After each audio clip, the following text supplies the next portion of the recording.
That was about as delectable can be. That was the true definition of a delectable medley of footballing splendour. It was sensational. What a performance from Liverpool. What a statement from Liverpool. What a symbolic victory for them. Moving top of the Premier League by a 3-point cushion. That is the greatest cushion that we have had in the Premier League so far this season. That is how tight it has been. And Liverpool are breaking records. They had a 7.2 XG tonight. Now, to put that into context, the biggest XG that we have ever had in the Premier League is two teams combined when Leicester played Manchester City. That is the biggest that we have ever had, and it was 6.5.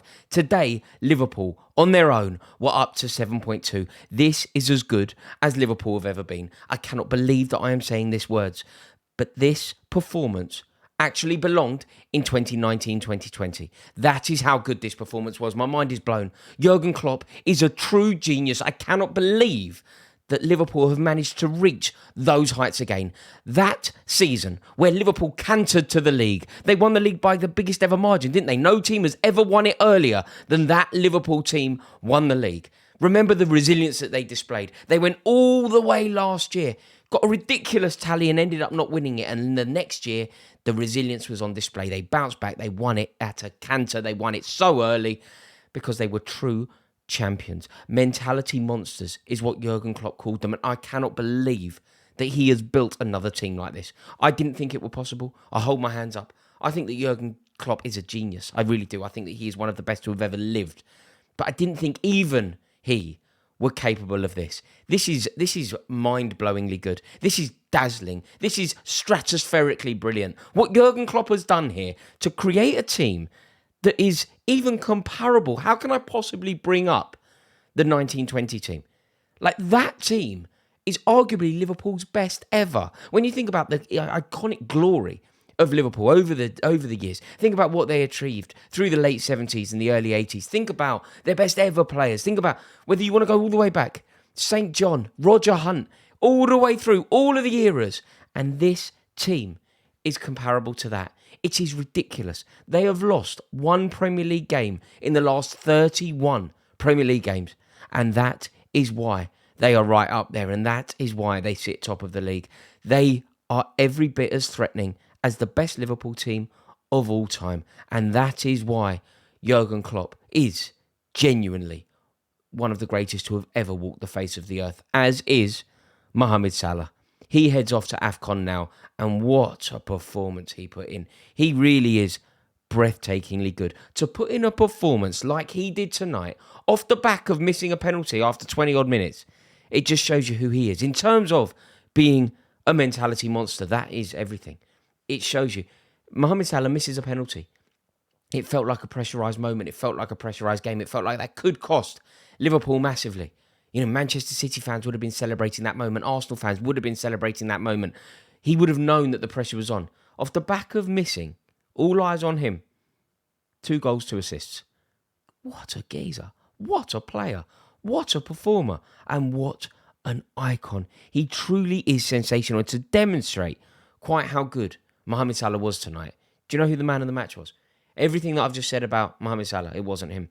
Curtis Jones shone tonight. You know, he really did. He has become undroppable in that team, and he deserves so much credit. But so does Jurgen Klopp. He has turned Curtis Jones into a player that I didn't think were possible. But to demonstrate how good Salah was, man of the match.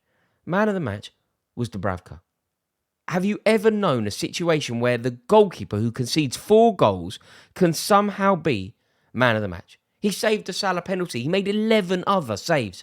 5 of them, I would say, were on their way in. 5 of them were proper goals. Like, 5 of them he kept out. And I have absolutely no idea how. He must have put in the best performance that we have ever seen from a goalkeeper who has conceded 4 goals. It was like sublime from him. It really, really was. And if you think about what Liverpool have managed to achieve over the past, what would it be? Since they played Arsenal. They played Arsenal how long ago? 10 days ago. There's been a 6-point swing. There has been a 6-point swing between Liverpool and Arsenal, between Klopp and Arteta. 6 points in 10 days since they drew. When those two teams drew, it felt like they were neck and neck. In fact, they were neck and neck, practically.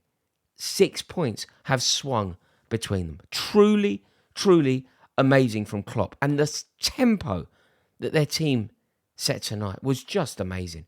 My only question is, how can you live without Mohamed Salah? Mohamed Salah now goes off to AFCON, and when you look at the fixtures that Liverpool have coming up, it's going to come thick and fast. Diogo Jota, who did not cover himself in glory tonight. I cannot believe a dive from him. It looked to me like Jota opted to go down rather than put the ball into an empty net. I'm convinced that Diogo Jota could have continued. I'm convinced that he could have continued running. But he chose to not, and it didn't really make any sense to me. And I cannot believe that it hasn't been overturned. It was as clear a dive as it can be imagined, I think. In terms of what is imaginable as a dive, I cannot believe that Stockley Park haven't got involved. It makes no sense. I think the referee had a mare. I think he was frustrating the Liverpool players. He demonstrated an awful lot of leniency, particularly in the first half, to Newcastle, particularly Joe Linton. So I think he was winding up everybody tonight, but that was appalling. The fact that hasn't been flagged, the fact that Diogo Jota hasn't had that goal overturned, it makes me question VAR. But do you know what I really don't want to do? I don't want to talk about... I've done enough VAR chat. Tonight is about football. Tonight is about football being unrivaled. Tonight is about football being unmatched. Tonight is about football being my heartbeat, my sensei, my kismet, my lifeblood. That was football. It was football poetry. It was everything that you want from the beautiful game. It had drama, histrionics, silk, passion, tempo, and jeopardy. It was spectacular for Newcastle. I told you, didn't I? Not often my predictions are right, and nobody really does give me the credit for this one. But I said Eddie Howe could easily be sacked this season, and everybody laughed at me. And I've been proved correct. Newcastle have lost 5 Premier League games in the last 26 days, which is as many as they lost in the entirety of last season. They have lost in 1 month the same amount as they lost in the entirety of last year.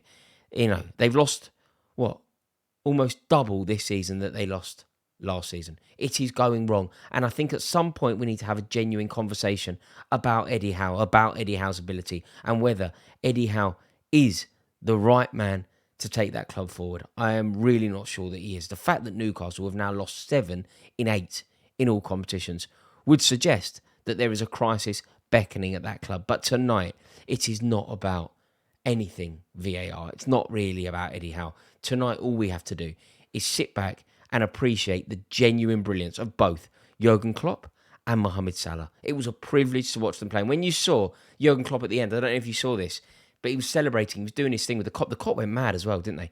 They can tell. You know, you could hear him singing, Liverpool, Liverpool, top of the league and all that. But Klopp lost his wedding ring. And you could see how panicked he was. And, you know, I think the groundsman helped him find it.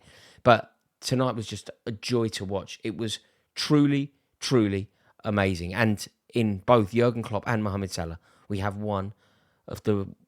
two of the very best to have ever done it in this country.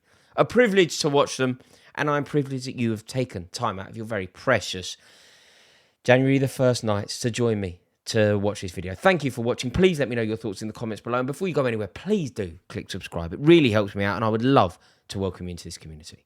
Have a good night.